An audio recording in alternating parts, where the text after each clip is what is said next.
3, 2, go.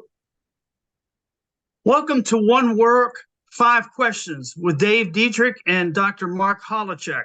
I'm Dave Dietrich. I'm filling in for Donna Vitek, who is on scholarly hiatus. I'm a docent at a Thomas Jefferson historical site, as well as an amateur and published historian. Mark holds a PhD in history and philosophy. He taught at the University of Pittsburgh, University of Michigan, Rutgers University of Camden, and Ohio University. He has written over 27 books. I believe you're on the 29th one now. Is that correct, Mark? Well, I have 29 done, and 27 are published. Okay, thank you.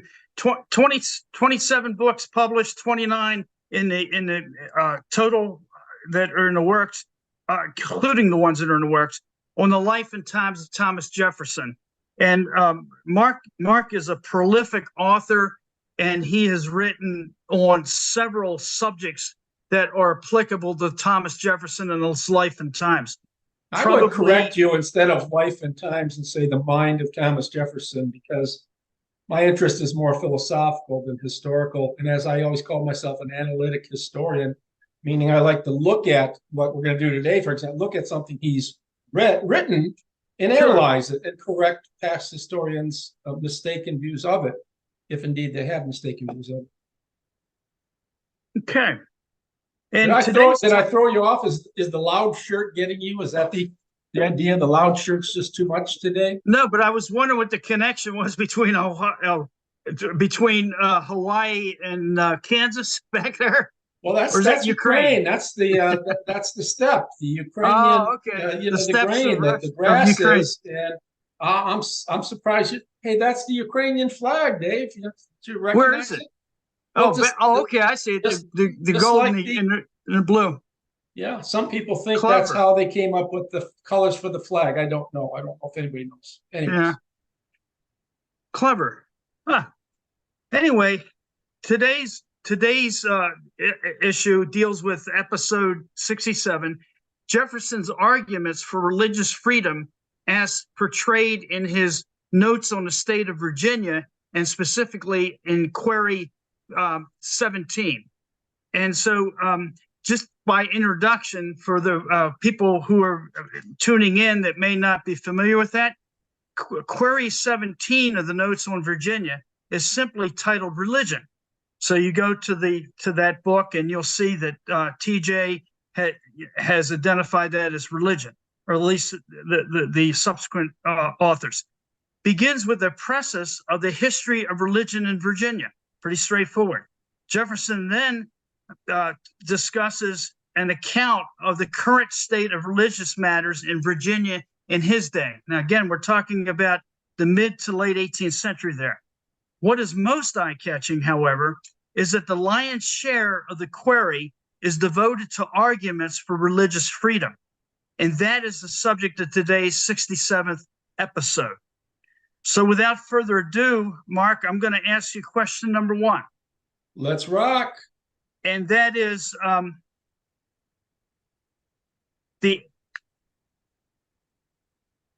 what exactly is episode 67 talking about overall? Well, if you want to highlight that. I think you summarized it. He gives a precise of an account of religion in Virginia ever since Virginia started to become occupied by settlers. And Jefferson, as well, was a notorious note taker. He took notes on everything. He took a tablet with him on which he wrote, and anything he thought that was curious enough to be recorded, he would jot down on that tablet. And so he had piles of paper all over the place. And maybe something in aside here, paper was expensive during his day. People don't realize that. So, you would write on a second piece of paper on the other side of it, or crossing, so you would tear up pages of old books if there was an empty space and use that and so forth. But anyways, so he talks about the state of, and he's trying to give us an appreciation for the different types of religions in the state. And the main purpose of, I don't know if it's the main purpose, but he devotes the most attention to, and this is noteworthy, to the notion of freedom of religion. So here we have a little political posturing. So that he talks about the different religions in Virginia, and in some sense how Anglicanism comes under attack. Anglicanism is the official religion of England. And it comes as no surprise if you're going in a war against England that religion is going to come under attack as well. But as well as I, that a lot of people came to the New World in the North as well, in the Pennsylvania, New York, Bostonian area, just to escape religious persecution. The Quakers, for example. So what's interesting because I'm a philosopher, I'm very interested in why he's arguing so vehemently and so much for religious freedom. I mean, that's all I really care to say about that. Now, just quick clarification on this part. When Jefferson's discussing religion, and he's talking about different forms, I guess, for lack of a better term, is he not talking about basically different forms of Christianity and not necessarily, I know he references Mohammedanism and what he calls it, that and other types of religion, but is he essentially talking about the denominations of Christianity more than others, or is that what he basically has in mind? Or I think that's right.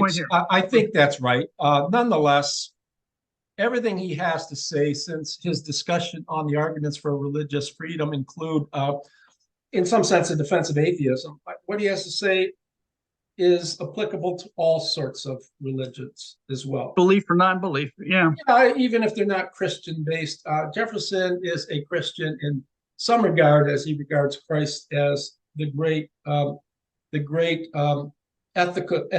the great moralist, and he esteems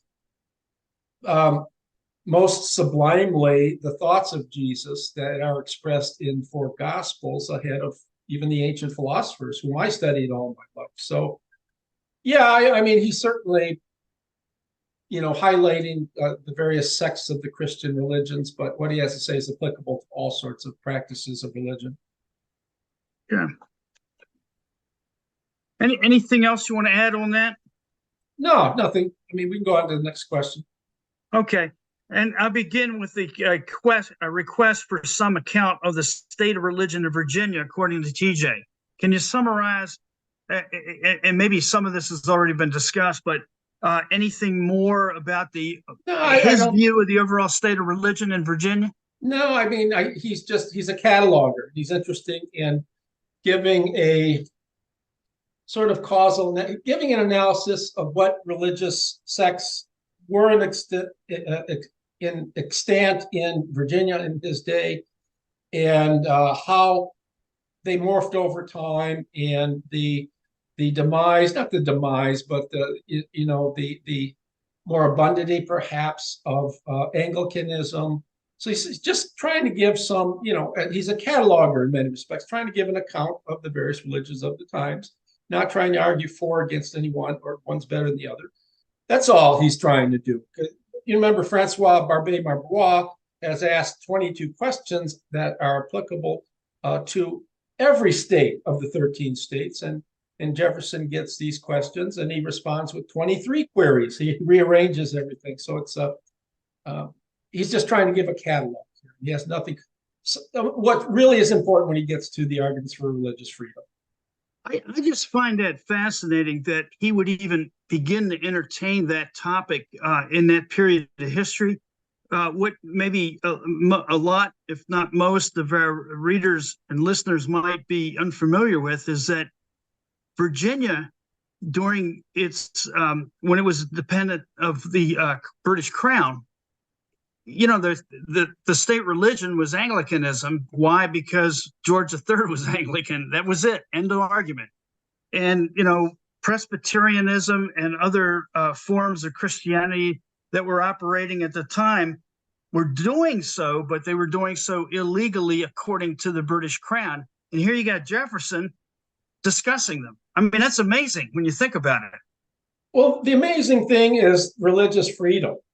Exactly. What we don't understand, and I didn't understand for quite some time, and it's still hard for me to understand, is in Jefferson's day, the state was always partnered with a particular religion. That's just the way things work. Yep. The church during the time of the Inquisition and so forth was a very powerful political instrument. And, the King of England, for some sense, King of France, had to partner and, had to treat the Pope, for example, like he's another king in some respects, because, the church had its own army, it could muster its own army. And it was a very powerful political tool. So the whole notion of having a religionless state is completely new. Yeah. And it's very unpalatable for most people don't understand. So that gets us to the whole notion of why we need to argue for religious freedom. It wouldn't have been obvious to most people that religious freedom is a good thing.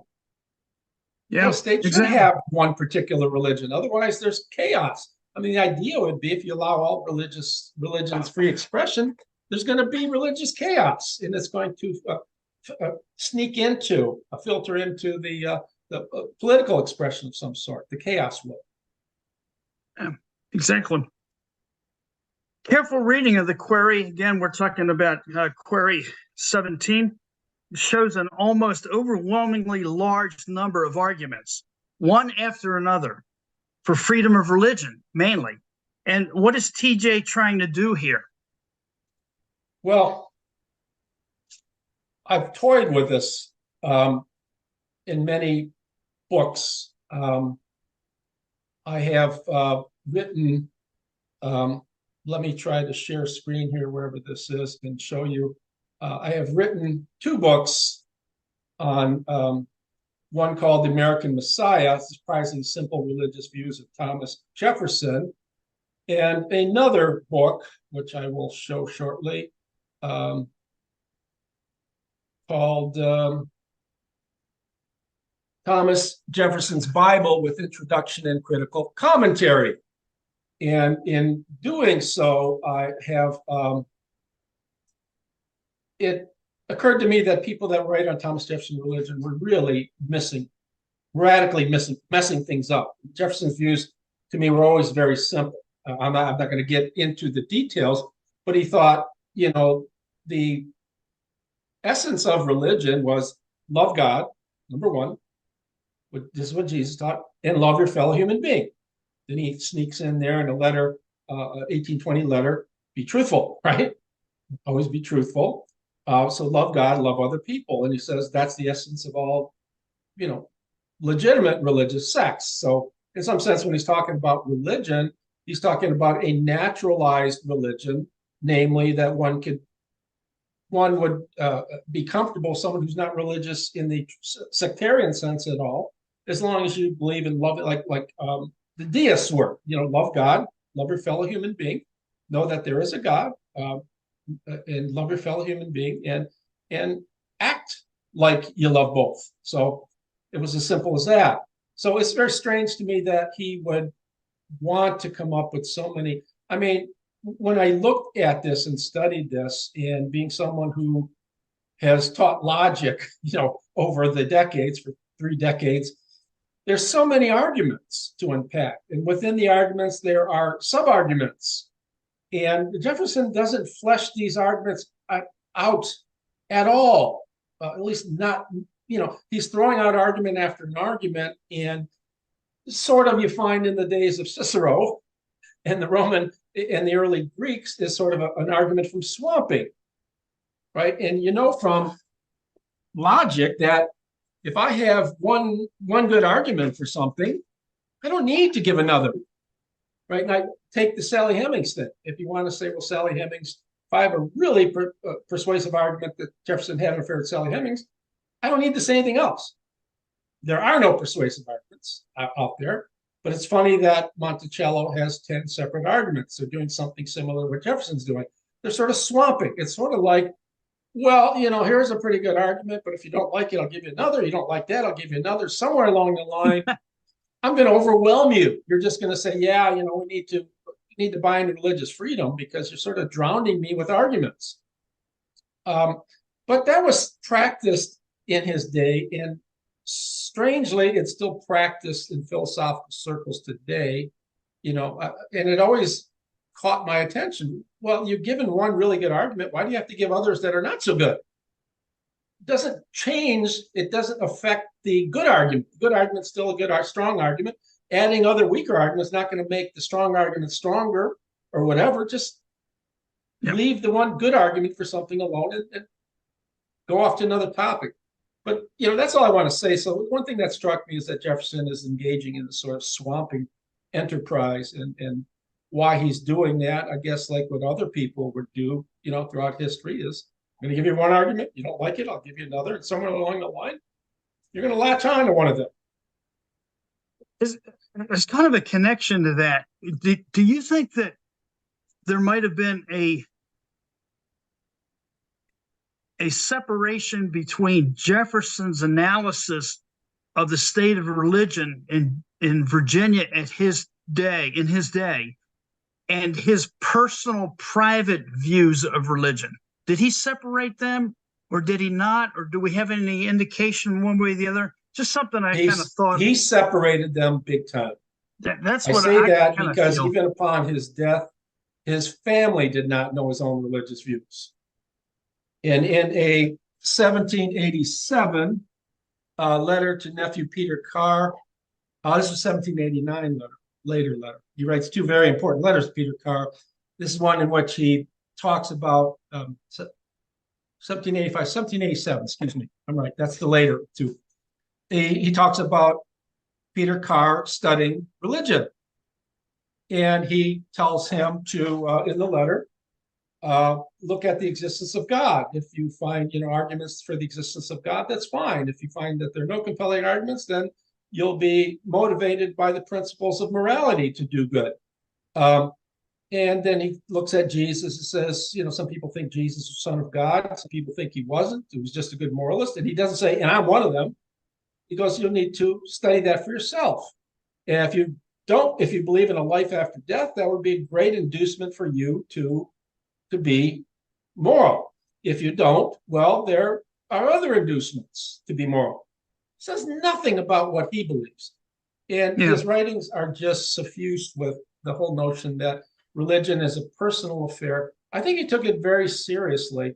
In the same way as I don't proselytize. I'm not a very religious person. I'm not even sure that God exists, as you know, but I don't tell people, boy, you got to think like I do, because I just don't know. And I don't want to be responsible for someone's views. You need to think through these things by yourself, Jefferson thought. That's one of the great things God gave you, Jefferson would say, is a mind. And we're going to go through some of the arguments, and the ability to think through, the plausibility of the various religions is one of the things that God gave you. Do so, use your reason to do so.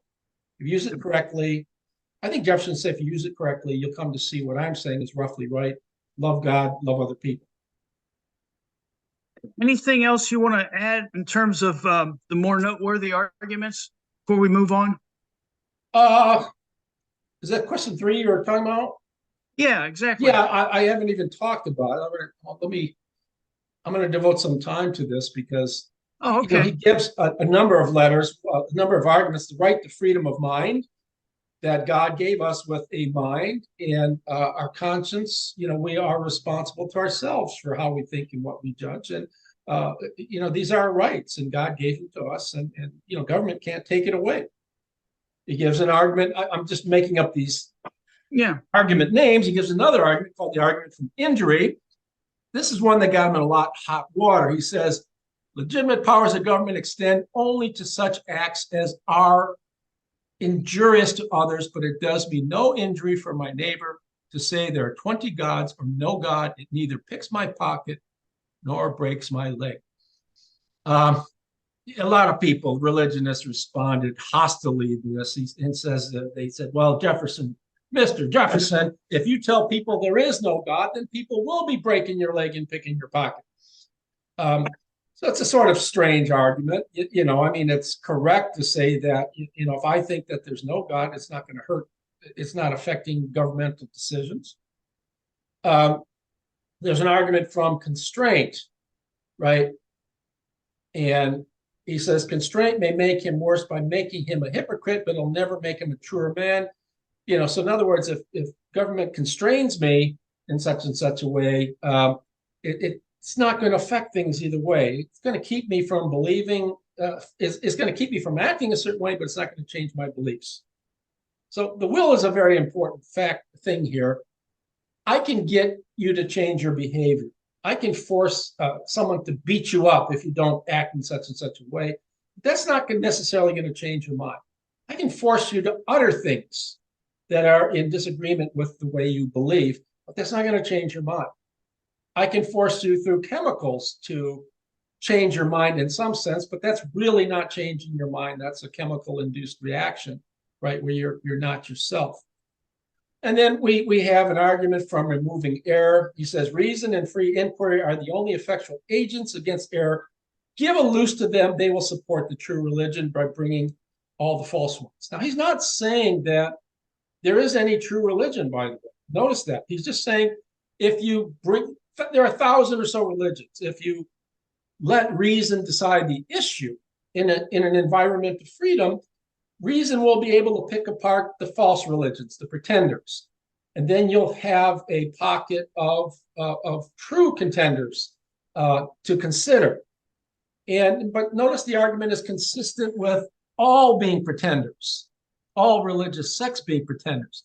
I think Jefferson has in mind here, if you really do your homework the right way, you're going to see that what I said is that the essence of religion is love of God, love of other people, and being truthful.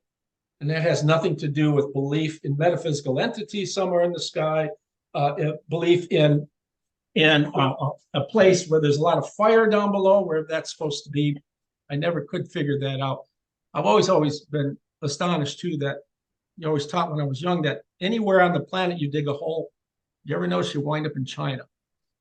Anyway, that's neither here nor there. But just that hole, you always taught that you keep digging, you'll end up in China.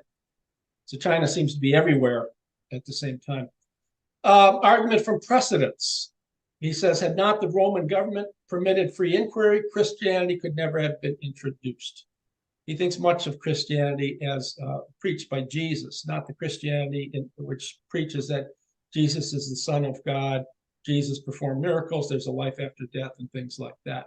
So there's a precedent. There's an argument from the fallibility of government. He talks about Galileo, and what Galileo, we all know, I took a class in Galileo as a grad student. He was under house arrest, presumably for his posit of heliocentrism, sun-centered universe. And it might be, as one scholar argued, that he was under arrest for his belief in atomism.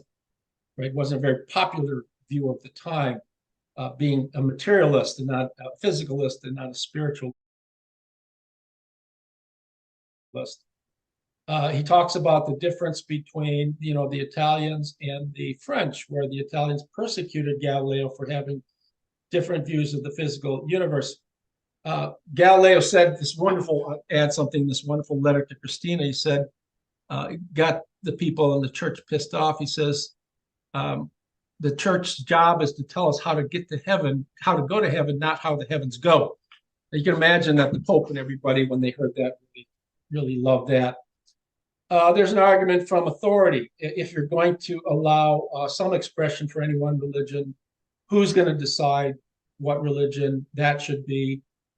He says if you allow someone to do that, you're allowing fallible human beings to do that. And since they're fallible human beings, we can't be sure that their judgment's correct. And then he argues from an appeal to experience that our sister states, Pennsylvania and New York, have long subsisted without any established religion at all. The experiment was new, and it's successful. They're not swimming in tohu bohu, in bedlam and chaos. So those are some of the more noteworthy arguments. And like I said, they're not all. I mean, most of them, I think, if fleshed out, could be considered cogent arguments, but they're sort of thrown out in machine gun-like fashion, I want to say, without regard for putting them into their most cogent fashion. You ready for number 4? I am always ready, Dave. All right. Got my Ukrainian background, wheat in the back. I got Ukrainian sun. You know, the sunflower is the Ukrainian national flower.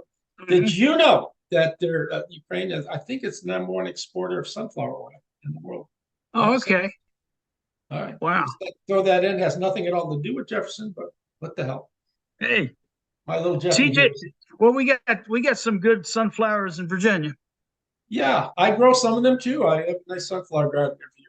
So TJ states that the difference of opinion is valuable in religion. And, that kind of, I guess, kind of pulls people back at times when they think of that. But that's what Jefferson said. Differences of opinion, they are valuable when considering religion. Yet he never explains what that is. So he doesn't add to that in terms of fleshing it out. His argument seems to be that the lack of difference of opinion leads to bedlam. Can you explain why differences of opinion are valuable in his view? One argument, because uniformity is not valuable. It's valueless. He says, why subject it, namely religion, to coercion to produce uniformity, but is uniformity of opinion desirable? No more than uniformity of face and stature, right? Should we demand that I should impose my face on you or you on me? Is that desirable? No, it's not desirable. He says, introduce the bed of Procrustes, then as there is danger that the large man may beat the small, make us all of one size by lopping the former and stretching the latter. Procrustes was a robber god who put everybody on the bed. If you're too short, he'd stretch you out. If you're too long, he'd lop off parts of your body to make you of the same size.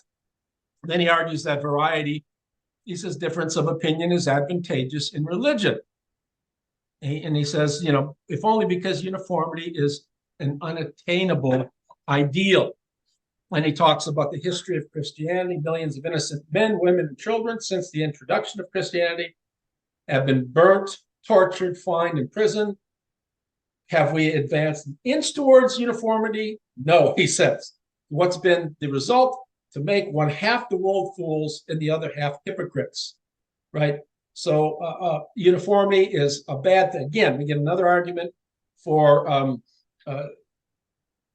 not that variety is necessarily great, but uniformity is decidedly a bad thing. So we're left with a variety being.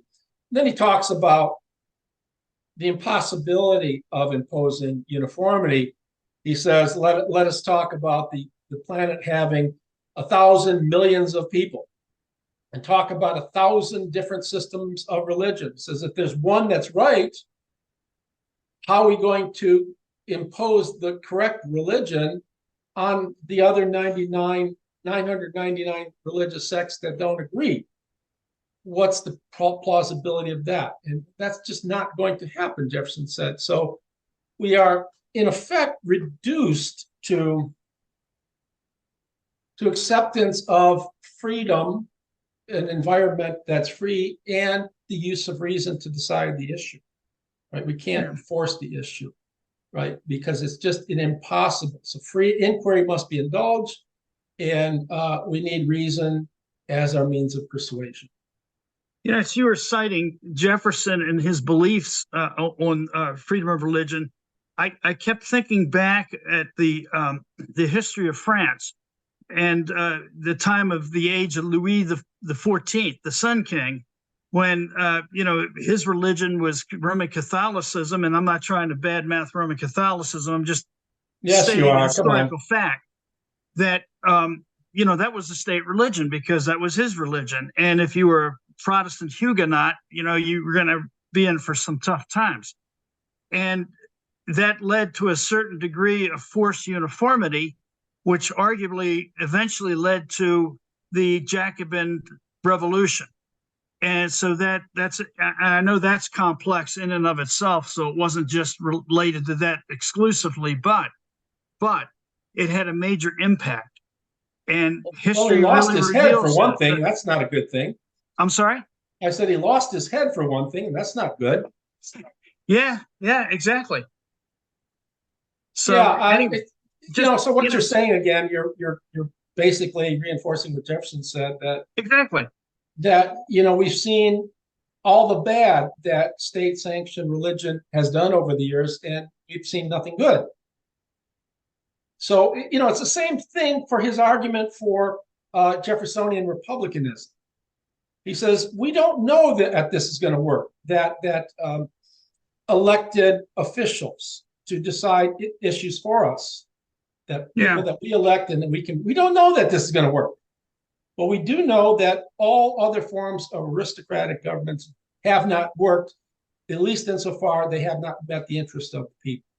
If you believe that government is for the sake of the interests of the people, majority, then one thing the history tells you that the other aristocracies haven't worked. And I think that's a pretty darn good argument for people who still want to say, like the Adamses and the Hamiltonians, that Jefferson republicanism is just silly because the people are not wise enough or smart enough to direct their own affairs through elected representatives. I agree with Jefferson. Maybe that's true, but what are we going to fall back on? Various forms of aristocracy where people decide issues in their own interest? No. So yeah, exactly. And of course, there's a written assumption there, and that is that the elite that you fall back on, at least in those days, that they had all the answers. And of course, we know from the corpus of history that wasn't exactly true. Well, they had the money, they had the power, and that gives you all the answers, doesn't it? Yeah, well, I mean, look at feudalist times, and the people who the property people, they had all the answers because they had the money. They could force you to work to land, and all sorts of things. And that's, again, we're hinting at. We tend to forget in Jefferson's day the tremendous importance of dissemination of knowledge. This was new in his day, the printing press. Oh, yeah. The printing press had been around for a while, But what wasn't around for a while is is education for the common person, one, and accessibility of printed material to the common people. Like Thomas Paine's Common Sense, things that were written for a common consumption. That just wasn't done. And that was sort of like, you didn't write things for the common people. That could be dangerous because they could rise up and overthrow the aristocrats and, put rogues, put plebeians in their place. So oh yeah, exciting time, wasn't it? It was really interesting. It was, and it kind of harkens back, if you want to kind of throw in a little bit of fine arts on that. The time of Mozart, when he wrote Marriage of Figaro, and the courts of Europe, basically went apoplectic over that. Well, why? Well, because that was making fun of the nobility, and in order to advance the common cause, I guess, and that was a real no-no in those days. So that was a big issue, in that period of history when you think about it. Yeah, it just I find part of the appeal of studying Jefferson, he was an ambassador for the average Joe, right? In some, whether you like it or not. And he was very sanguine about the average person to do and say the right thing, at least that the average person was morally good. And he thought his political philosophy had to work. Instantiating would have to work simply because he believed in people. And as I've argued before, if we lose that faith in people, and we've lost it today, we don't have any faith in the Republicans, we don't have faith in the Democrats, and we probably live in a state of apathy where anybody who's governing is bad, and it's having honest governors is an impossible state. Jefferson didn't believe that. We need to have that hope again.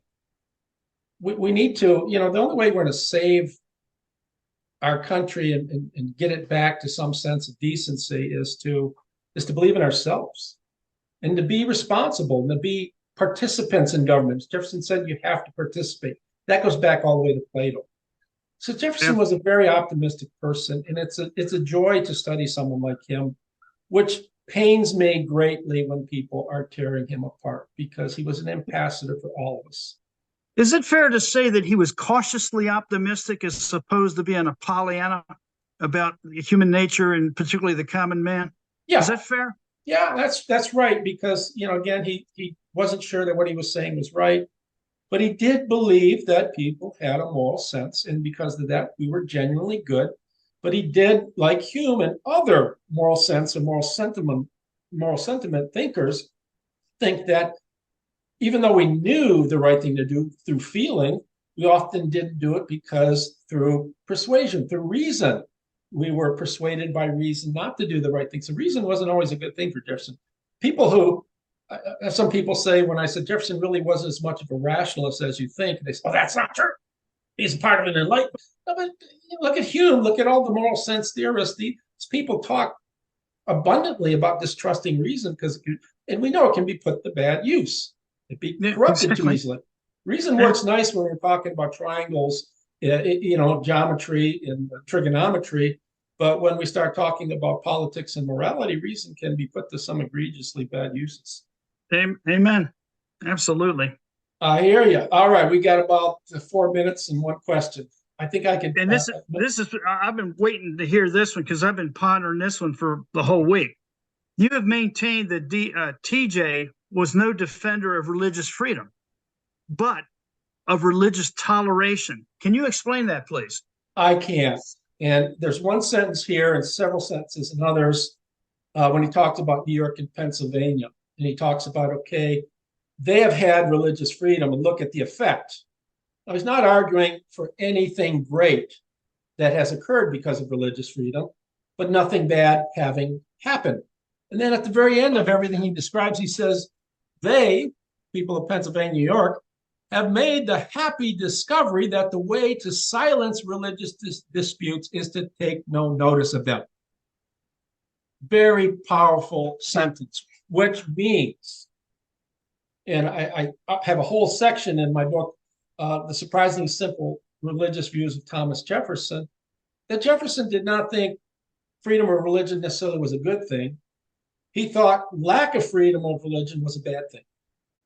If you had freedom of religion, were you going to have this chaos that filters into political decisions? No, he just said, this sentence suggests starkly that what he thought is going to happen is people are going to take their religious disputes, if they're free to express them, they're going to debate with each other, and they're going to go nowhere, like rats in someone on a treadmill.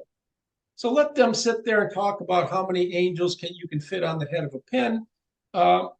We're going to go ahead with our political policies and moving forward with science, and let the metaphysicians talk about really stupid matters like, what is the material or the ethereal composition of an angel, and how many angels does every person have? So take no notice of them. He did not have anybody to be any one religion at the University of Virginia, no professor of religious studies. Later on, because that was controversial, he just says, well, let's just have a place on campus for anybody who wanted to practice religion to do so. Perhaps mainly a temple or something, or a church where all sorts of denominations could practice. Anybody could go to. So I think he was arguing for religious toleration, because when you bring in sectarian religion, you get metaphysical bullshit. Yeah. But if you bring in, so it's really a different thing. The problem is religious freedom and religious toleration are materially equal, meaning that the material implications are exactly the same. The actions are going to be the same, but what they imply is different in the head. Jefferson is committed not to religious freedom being good, but lack of it being bad. Yeah, I understand. Does that make sense? Yeah, it makes a great deal of sense. And I think that's where he's at. A lot of people are not comfortable with that view. But my view when I talk about Jefferson is not to make you comfortable, is try to tell you what I think he said to the best of my knowledge. And that's fair. I mean, that's what scholarship should be all about, right? It should be, but it's not, isn't it? No, I don't know what we're going to do next week. I think it's your turn to pick something out. I'm going to leave that to you. So I think I want to thank you, for asking some good questions, and I hope this was a robustly intelligent discussion of Jefferson's arguments. So, well, I certainly enjoyed it. It was very, thank you, very Dave. good.